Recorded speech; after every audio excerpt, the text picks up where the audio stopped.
الحمد لله نحمده ونصلي ونسلم على رسوله أما بعد فأعوذ بالله من الشيطان الرجيم بسم الله الرحمن الرحيم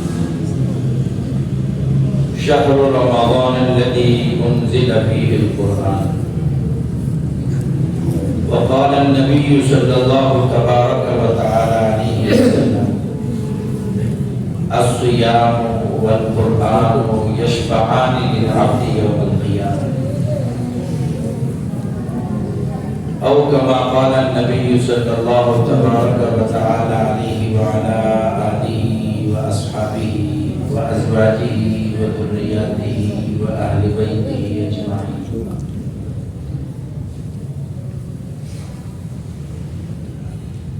جیسے کہ برادر محترم حضرت مولانا کرمدار صاحب نے ارشاد فرمایا کہ رمضان المبارک کا آخری عشرہ اور اس کے تاثراتوں میں سے آخری تاثرات ہیں. گویا کہ یہ جو برکتوں اور رحمتوں اور مغفرت اور جہنم سے آزادی کا جو مہینہ تھا، یہ مہمان مہینہ ایک آدھ دن میں ہم سے روشن ہو رہا ہے.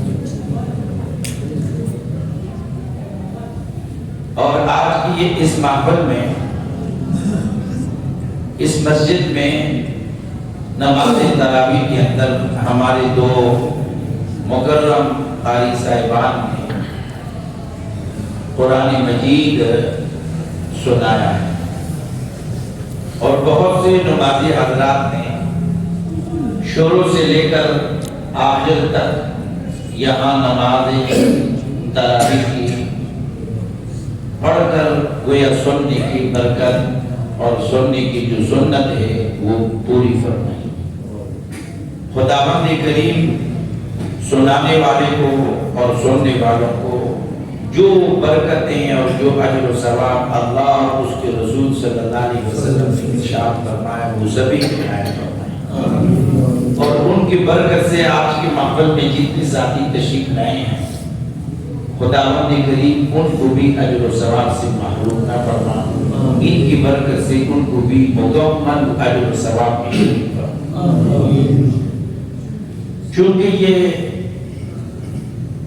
محفل تکمیل قرآن ہے اور رمضان المبارک کا مہینہ ہے اور تاک راتوں میں سے ایک تاک رات ہے اور آخری رات ہے.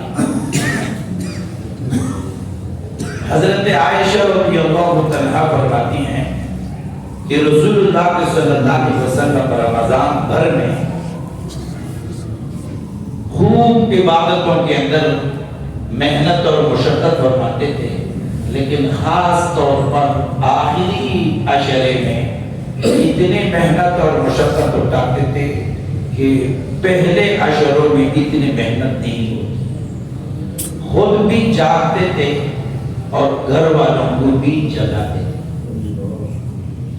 ان تاک راتوں میں سے ایک رات ہے کہ جس میں رسول اللہ صلی اللہ علیہ وسلم نے فرمایا کہ تم شب قدر کو آخری عشرہ کی تاک راتوں میں تلاش کرو.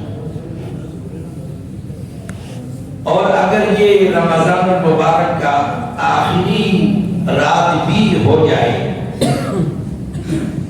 تو اور بھی اس رات کی فضیلت اور درجہ بڑھ جاتا ہے، اس وجہ سے کہ رمضان المبارک کے پہلی رات سے جہنم سے روزانہ کئی ہزار لوگوں کو جہنم سے آزادی کا پروانہ دیا جاتا ہے. اور آخری رات میں رمضان المبارک کے اول رات سے لے کر اس رات تک جتنے لوگوں کی بخشش اور جہنم سے آزادی کا پروانہ جاری ہو چکا ہوتا ہے، اس ایک رات میں اس تعداد کے برابر جہنم سے آزادی کا پروانہ دیا جاتا ہے. سبحان اللہ. اور اگر یہ رات ہمیں کل کی بھی مل جاتی ہے، اللہ کرے کہ مل جائے، جیسے کہ محققین نے فرمایا ہے کہ ہمارے عید انشاءاللہ ہفتے کی ہے، تو اس اعتبار سے کل کی رات گویا آخری رات ہوگی. تو آج کی رات تاپ ہونے کے حساب سے انتہائی بابرکت ہے. کل کی رات رمضان المبارک کی آخری راتوں میں سے آخری رات ہوگی، اور اس سے بھی جو اگلی رات ہے اس رات کو تو مستقل نبی صلی اللہ علیہ وسلم نے لیلۃ الجائزہ انعام کی رات فرمایا، عید کی رات. اور رسول اللہ صلی اللہ علیہ وسلم نے ارشاد فرمایا کہ 5 راتیں ایسے ہیں کہ جو اس کو عبادت سے، ذکر اللہ سے، تلاوت سے زندہ رکھتا ہے، یعنی قیام اللیل کرتا ہے، اللہ اس کے لیے جنت کو واجب کرتا ہے. اس میں عید الفطر کی رات بھی شامل ہے، جو کل کی رات ہوگی انشاءاللہ یا پرسوں کی رات. اللہ کرے کہ ہمارے عید ویسے ہفتے کے ہو تاکہ ایک مزید جمعہ بھی ہمیں مل جائے. اگر ایک جمعہ بھی ہمیں ملتا ہے تو اس رمضان المبارک میں گویا کہ 5 جمعے ہمیں اس مہینے میں اللہ تبارک و تعالیٰ نے عنایت فرمائی. رمضان کی برکتیں اور رمضان کے فضائل وغیرہ کے بارے میں رمضان کے شروع سے لے کر اب تک اتنے جمعوں میں اور مختلف بیانات میں آپ لوگوں نے ضرور سنا. مختلف مساجد میں الحمدللہ درس حدیث، درس قرآن ہوتا ہے، علماء کرام سناتے ہیں، اور بہت کچھ ہم نے سن رکھا ہے.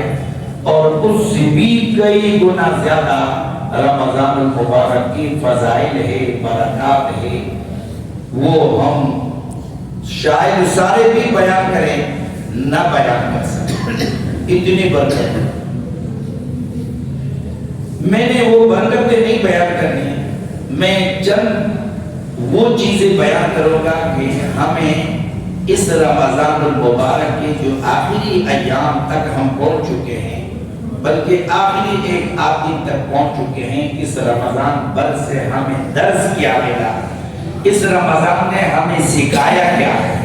ہم نے بقایا 11 مہینوں میں اس رمضان سے جو کچھ حاصل کیا، کیا حاصل کیا. اگر ہمیں نہیں پتا تو پتا ہونا چاہیے کہ یہ چیزیں ہمیں حاصل ہونا ہے، کرنا ہے، اور بقایا 11 مہینوں میں انشاءاللہ ان چیزوں کو ہم اسی طرح تسلسل کے ساتھ جاری و ساری رکھیں گے. ان میں سے سب سے پہلے بات یہ کہ رمضان المبارک نے ایک بہت بڑی بات ہمیں سکھائی، بندگی. یا اس کو ہم دوسرے الفاظ میں ایسے کہہ سکتے ہیں، سر تسلیم خم کرنا. اللہ کے حکموں کے سامنے جناب محمد رسول اللہ صلی اللہ علیہ وسلم کے حکموں کے سامنے تابعداری کرنا، سر جھکا لینا. آمنا وسلمنا، اے اللہ جو کچھ آپ نے فرمایا قبول ہے اور تسلیم ہے، یہ سر ہم نے جھکا دیا. ہم نے ایک اطاعت کا، تابعداری کا سر جھکا دیا. جیسے آپ کا حکم ہے ہم نے مان بھی لیا اور ہم نے کر بھی لیا. یہ رمضان نے ہمیں سکھایا. میں تھوڑا سا اشارہ کرتا ہوں کیسے سکھایا. اللہ کا حکم آ گیا، یا ایھا الذین آمنوا کتب علیکم الصیام کما کتب علی الذین من قبلکم لعلکم تتقون.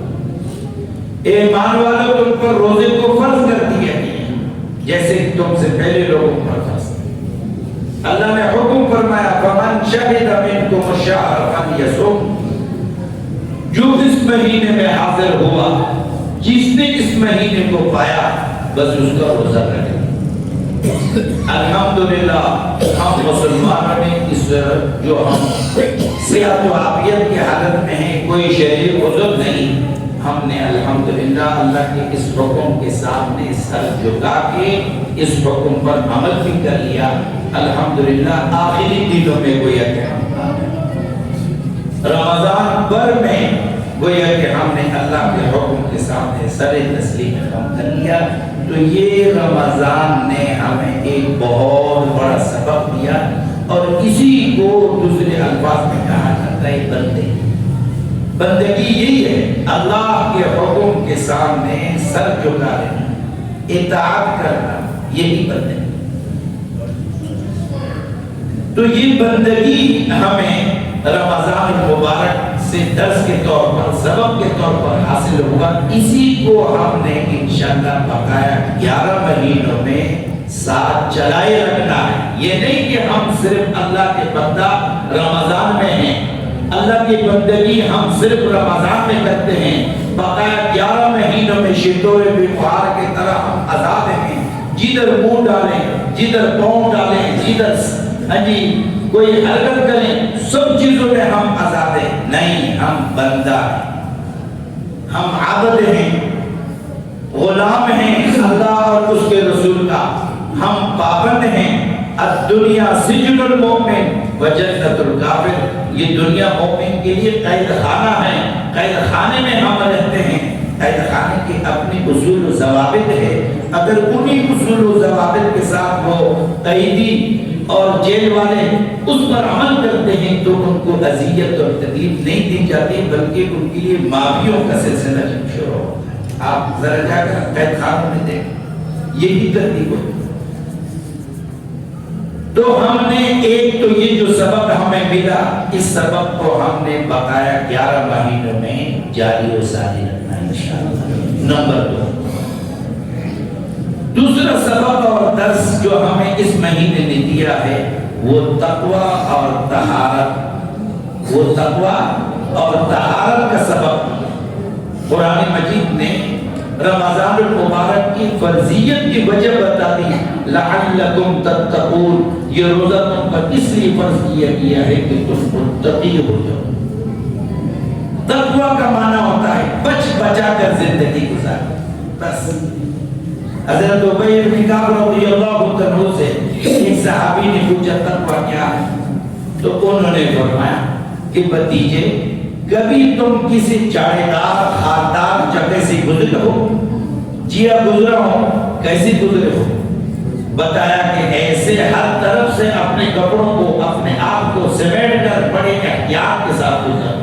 فرمایا کہ بس یہی تقویٰ ہے کہ تم زندگی کے اس لمحات کو ایسے بچ بچا کر، معصیتوں سے، نافرمانی سے، گناہوں سے بچ بچا کر آگے پہنچا دو منزل تک، یہی تقویٰ ہے۔ تو یہ تقویٰ بھی ہمیں کس نے سکھایا؟ اور رمضان المبارک میں الحمدللہ یہ مزاج بن چکا ہے ہمارا، خصوصاً جن ساتھیوں نے تسلسل کے ساتھ، ادب و احترام کے ساتھ رمضان المبارک کے تمام آداب کو ملحوظ خاطر رکھ کر رمضان رکھا ہے، روزے رکھے ہیں، تو انہوں نے اس کا اہتمام کیا ہے کہ ہر گناہ سے بچا۔ حتیٰ کہ نبی صلی اللہ علیہ وسلم نے یہاں تک فرمایا کہ روزہ دار کے لیے تو یہ بھی حکم ہے، اگر کسی نے برا بھلا بھی کہہ دیا تو وہ جواب میں یہ برا بھلا نہ کہے بلکہ کہتے میں روزہ دار ہوں۔ یعنی اگر مجھے اللہ نے جائز چیزوں سے منع کیا ہے تو ناجائز سے تو بدترین اولا مجھے منع ہے، میں نے نہیں کرنی ہے، یعنی برا جواب نہیں دینا ہے۔ بات پھر اور طرف نکل رہی تھی، لڑائی جھگڑے کی، آگے چلتے۔ بہرحال دوسرا سبق ہمیں ملا تقوی اور طہارت کا۔ تو یہ تقوی اور طہارت کو صرف اس کا حکم ہمیں رمضان میں نہیں ہے، سال بھر کے تمام مہینوں میں ہے۔ ہر لحظہ، ہر لمحہ، زندگی کے ہر موڑ، ہر وقت ہمیں تقوی اور طہارت کا، بلکہ قرآن مجید میں جگہ جگہ پہ یا ایھا الذین آمنوا اتقوا اللہ، یا ایھا الذین آمنوا اتقوا اللہ۔ بعض آیات میں، آیت کی شروع میں بھی تقوی کا حکم، آیت کے آخر میں پھر تقوی، وہ کثرت سے تقوی، رمضان سے بھی تقوی اور قرآن مجید بھی تقوی، ھدی للمتقین۔ تو اس تقوی کے صفت کو ہم نے بقایا 11 مہینوں میں، طہارت والے سبق کو، درس کو 11 مہینوں میں لے کر چلنا ہے انشاءاللہ۔ زندگی ایسی گزارنی، بچ بچا کے، گناہوں سے بچ بچا کے زندگی گزارنی، انشاءاللہ کریں گے۔ تیسرا سبق جو ہمیں اس رمضان المبارک سے حاصل ہوا ہے وہ اخلاص اور للہیت۔ دیکھو آپ، بہت سے اعمال ہیں کہ جن کے کرنے کا ہمیں اللہ کے جانب سے حکم ہے. نماز کا بھی حکم ہے، بہت بڑی عبادت ہے. حج کا بھی حکم ہے، جہاد کا بھی حکم ہے، زکات دینے کا بھی حکم ہے، اور بھی بہت سے احکامات ہیں. لیکن جتنی بھی احکامات ہیں ان کی ظاہری شکل صورت ہے. دوسرے لوگوں کو کسی نہ کسی طریقے سے اندازہ ہوتا ہے کہ یہ فلاں عبادت ہے، تلاوت میں ہے، یہ نماز میں ہے، یہ حج میں ہے، یہ فلاں میں ہے، یہ فلاں. لیکن روزے کی ایک عبادت ایسے ہے کہ ظاہری اس کی شکل صورت ہے. دیکھو اسی طرح غیر روزہ دار بھی گھوم رہے ہیں، روزہ دار بھی گھوم رہے ہیں. بظاہر تو ہم تو کسی میں فرق نہیں کر سکتے کہ یہ روزہ دار ہی غیر روزہ دار، کیونکہ 24 گھنٹہ تو غیر روزہ دار بھی تو نہیں کہا. تو ظاہری اس کی شکل صورت نہیں ہے. اسی وجہ سے نبی صلی اللہ علیہ وسلم فرماتے ہیں کہ اللہ نے یہ فرمایا الصوم لی وانا اجزی بہ، یا وفی روایت وانا اجزا بہ، یہ روزہ میرے لیے ہے اور میں خود ہی اس کا بدلہ. باقی جتنی بھی عبادات ہیں اس کا بدلہ فرشتوں کی طرف سے، اور روزے کا بدلہ اللہ اپنے شایان شان وہ خالق و مالک خود ہی دے.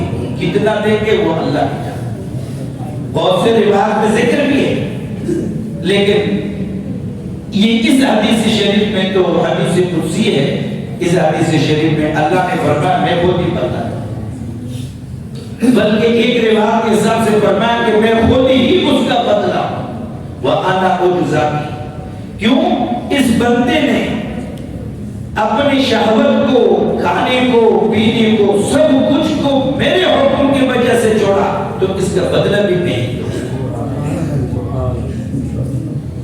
اور اگر دکھلاوا اور ریا وغیرہ آ جائے تو خوشی نہیں، گناہ.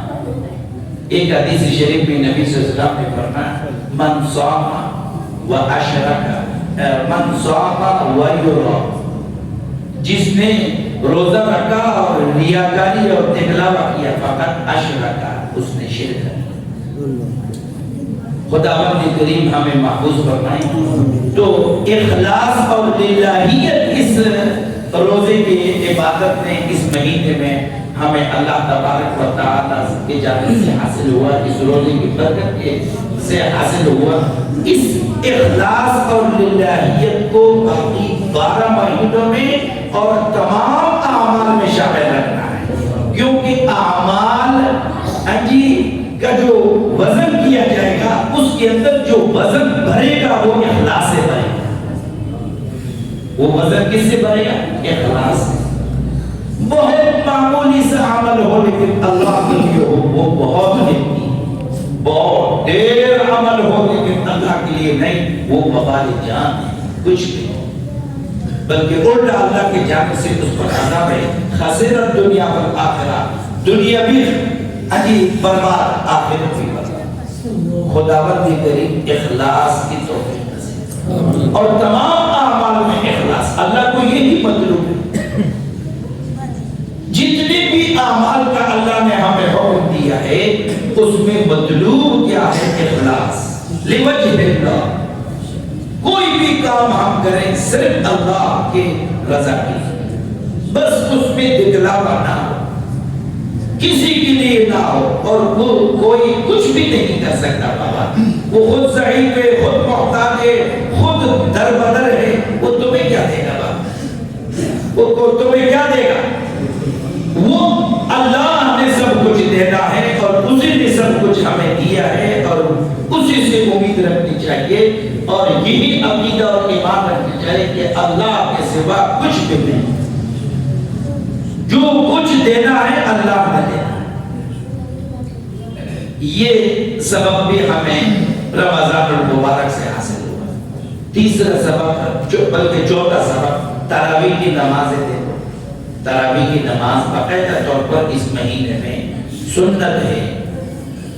رمضان المبارک کے روزے فرض ہیں، تراویح کی نماز سنت ہے اور سنت مؤکدہ اور مہینہ بھر میں ہے. ترتیب اگر تراویح کی پہلی ہے اور روزے کی بعد میں، کیونکہ پہلی جو رات آتی ہے رمضان، پہلی تراویح اور پھر اس کے بعد پھر روزہ شروع، اور مرتبے کے لحاظ سے روزہ کا مرتبہ اونچا ہے کیونکہ وہ فرض ہے اور تراویح کا درجہ ہے۔ لیکن تراویح باقاعدہ طور پر اس مہینے بھر میں صحابہ کرام نبی صلی اللہ علیہ وسلم سے، صحابہ کرام سے باقاعدہ اب تک تابعین تبع تابعین سے لے کر اب تک الحمدللہ تسلسل کے ساتھ مسلمانوں میں جاری و ساری ہے، اور تمام مسجدوں میں اس کا اہتمام ہے اور روزانہ کا اہتمام ہے۔ باقاعدہ طور پر اس میں قرآن بھی سنایا جاتا ہے، جیسے کہ آج الحمدللہ ہمارے یہاں بھی ہوا، لیکن دیکھو کل اگرچہ قرآن مجید اس طرح ترتیب سے تو ختم ہو گئے، لیکن تراویح انشاءاللہ ہوگی۔ تو یہ تراویح نے ہمیں سکھایا کہ سال بھر میں ہم نے نماز کے ساتھ تعلق کو چھوڑنا ہے، تعلق کو اور اہتمام کو بڑھانا ہے۔ جیسے اس مہینہ بھر میں ہم نے تراویح کا اہتمام کیا، زائد نمازوں کا اہتمام کیا، تو بقایا 11 مہینوں میں کم از کم 5 وقت جو نماز ہے اس کا جماعت کے ساتھ اہتمام کریں گے۔ یہ ہمیں کس نے سکھایا؟ یہ رمضان المبارک۔ رمضان المبارک میں جو ہمیں درس دے رہا ہے ان میں سے ایک درس ہے قرآن مجید کے ساتھ تعلق جوڑنا۔ رمضان المبارک کو قرآن مجید کے ساتھ بلکہ آسمانی تمام کتابیں صحیفوں کی شکل میں ہیں، جو 4 بڑے کتابوں کی شکل میں اس مہینے کے ساتھ خاص مناسبت ہے۔ حضرت شیخ الحدیث حضرت شیخ زکریا رحمۃ اللہ علیہ نے فرمایا جتنی بھی آسمانی کتابیں ہیں، صحیفے ہیں، وہ اسی مہینے میں نازل ہوئی۔ خصوصاً قرآن مجید کا تو خود قرآن نے ذکر کیا، بلکہ قرآن مجید نے رمضان کا تعارف بھی اسی انداز سے کیا، شہر رمضان الذی انزل فیہ القرآن انا انزلناہ فی لیلۃ القدر۔ اس وجہ سے رسول اللہ صلی اللہ علیہ وسلم خود بھی اس کا اہتمام کرتے تھے کہ رمضان المبارک میں خوب تلاوت کرنا، کثرت سے تلاوت کرنا، خوب قرآن مجید کے ساتھ تعلق جوڑنا، حتیٰ کہ حضرت جبریل ہر رمضان میں آتے اور اس سال تک جتنے قرآن مجید کا حصہ نازل ہو چکا ہوتا اس کا دور کرتے نبی صلی اللہ علیہ وسلم سے، جو ہمارے مدارس کے اندر بھی یہی ترتیب ہوتی ہے۔ دور کرنا، ایک سننا دوسرے سننا سنانا، یہی ترتیب الحمدللہ کی سنت ہمارے مدارس میں اب بھی۔ جس سال نبی صلی اللہ علیہ وسلم کا وصال ہوا 2 مرتبہ پورے قرآن مجید کا دور کیا حضرت جبریل، اور خود نبی صلی اللہ علیہ وسلم بھی اس کا اہتمام کرتے تھے۔ صرف رمضان میں تو نہیں، نبی صلی اللہ علیہ وسلم کا تو سال بھر میں یہ معمول تھا۔ حضرت عائشہ رضی اللہ عنہا فرماتی ہیں کہ ایک دفعہ رسول اللہ صلی اللہ علیہ وسلم تشریف لائے بستر پر، تھوڑی دیر آرام کرنے کے بعد کہنے لگے مجھے کہ عائشہ اگر اجازت ہو تو میں اٹھ کر اللہ کے ساتھ ہم کلام کروں۔ میں نے کہا بالکل۔ کہتے نبی صلی اللہ علیہ وسلم کھڑے ہو گئے اور کھڑے ہو کر تلاوت شروع کی، اور اتنے روئے کہ داڑھی مبارک تر ہو گئی اور داڑھی مبارک سے آنسو گر رہے تھے نیچے سے۔ ایک مرتبہ رسول اللہ صلی اللہ علیہ وسلم نے ایک آیت کے اندر پوری رات قیام کیا، ان تعذبهم فإنهم عبادك وإن تغفر لهم فإنك۔ اور صحابہ کا بھی یہی معمول، اکثر صحابہ کرام رمضان میں 3 دن کے اندر قرآن مجید ختم کرنا، اور عام دنوں میں تو معمول صحابہ کرام کا یہ تھا، اور خود قرآن مجید کی ترتیب بھی اس میں اس بات کی گواہ ہے کہ 7 دنوں میں قرآن مجید ختم کرنا۔ قرآن مجید کو اٹھا اس میں لکھا ہے نیچے 1 منزل 2 منزل نیچے لکھا ہے، منزل نمبر 1 نمبر 2 نمبر 3 7 دنوں میں۔ حضرت امام شافعی رحمۃ اللہ علیہ کے بارے میں ہے کہ وہ میں نے 2 جگہ پہ 2 مختلف روایات پڑھی، ایک جگہ پہ ہے 70 مرتبہ قرآن مجید ختم کرنا ہے رمضان میں، اور ایک جگہ پہ ہے 60 مرتبہ قرآن مجید ختم کرنا ہے۔ اور حضرت امام صاحب رحمۃ اللہ، امام اعظم امام ابو حنیفہ رحمۃ اللہ علیہ کے بارے میں ہے کہ 63 مرتبہ قرآن مجید ختم فرماتے تھے رمضان۔ اور حضرت شیخ زکریا رحمۃ اللہ علیہ نے لکھا ہے فضائل اعمال میں کہ یہ تو ان بزرگوں کا تھا.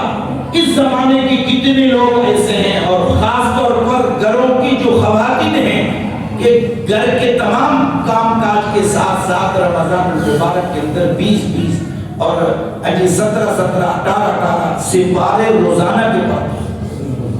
اور یہ تو مدارس کے اندر مشاہدہ میں ہیں. اب بھی بہت سے مدارس کے اندر ہے کہ الحمدللہ وہ ایک رمضان کے اندر روزانہ ایک طالب علم پورے قرآن مجید پڑھتا ہے. تو قرآن مجید کے ساتھ تعلق جوڑنا یہ بھی رمضان نے ہمیں سکھایا. دیکھو رمضان المبارک تمام رمضان کے اندر تراویح کے اندر ایک مرتبہ قرآن مجید کو سننا یا سنانا یا سننا. اس اہتمام نے ہمیں بتایا، درس دیا کہ قرآن مجید کے ساتھ تعلق جوڑو. نبی صلی اللہ علیہ وسلم کے اعمال نے اور تعلیمات نے اور صحابہ تابعین تبع تابعین اس تعلق کو صرف رمضان کے اندر محدود نہیں کرنا. رمضان کے بعد یہ بقایا 11 مہینوں میں اس تسلسل کو جاری رکھنا. چنانچہ جتنے بھی ہمارے اکابر ہیں خصوصاً خانقاہوں کے جو ہمارے بزرگ حضرات ہیں وہ مریدین کو جو تعلیمات دیتے ہیں جہاں سے وہ اذکار کا کہتے ہیں ان میں ایک مین اور مرکزی چیز یہ ہے کہ روزانہ قرآن مجید کی تلاوت 1 سپارہ یا کم از کم آدھا پارہ. تو اس کا بھی اہتمام ہم کریں گے کہ وقت زیادہ ہو گیا. خداوند کریم ہمیں عمل کرنے کی توفیق